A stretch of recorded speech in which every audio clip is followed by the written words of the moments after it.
புதுச்சேரியில் அதிமுக பிரமுகரை கொலை செய்தவர்கள் அளித்துள்ள வாக்குமூலத்தில் பல அதிர்ச்சி தகவல்களை தெரிவித்துள்ளனர். 3 முறை முயன்று கொலை முயற்சி தோல்வியடைந்த நிலையில் 4வது முறையாக கொலை செய்துள்ளனர்.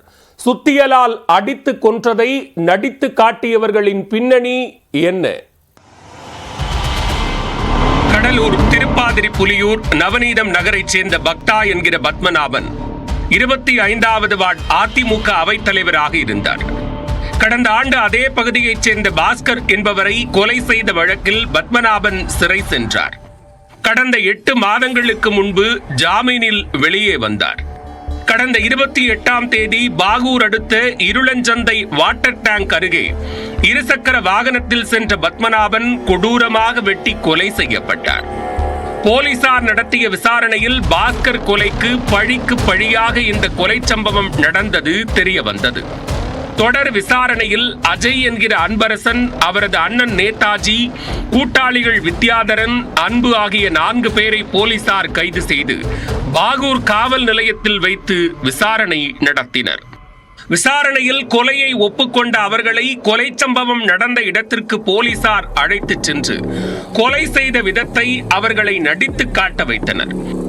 பைக்கில் வந்த பத்மநாபனை காரை வைத்து இடித்து கீழே தள்ளி அவரை சுத்தியலால் அடித்தும் பட்டா கத்தியால் வெட்டியும் கொன்றதாக அவர்கள் வாக்குமூலம் அளித்துள்ளனர்.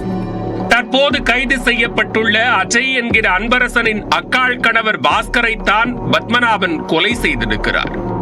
பாஸ்கர் கொலை வழக்கில் ஜாமீனில் வெளிவந்த பத்மநாபன் சாட்சியை கலைத்துவிட்டு வழக்கை ஒன்றுமில்லாமல் செய்துவிட்டு விடுதலையாகி விடுவேன் என ஏளனமாக பேசியுள்ளார்.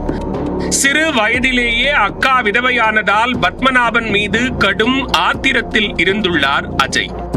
பத்மநாபனை கொலை செய்ய 3 முறை முயற்சித்து தோல்வி அடைந்த நிலையில் 4வது முறை சரியாக திட்டமிட்டு அவரை கச்சிதமாக கொலை செய்ததாக கொலையாளிகள் தெரிவித்துள்ளனர்.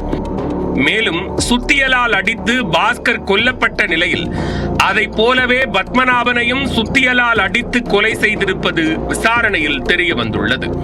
கொலைக்கு பயன்படுத்திய சுத்தியல், கத்தி, கார், 3 செல்போன்களை போலீசார் பறிமுதல் செய்துள்ளனர். பத்மநாபன் கொலை வழக்கில் கைது செய்யப்பட்ட 4 பேரையும் புதுச்சேரி நீதிமன்றத்தில் ஆஜர்படுத்தி காலாப்பட்டு சிறையில் அடைத்தனர்.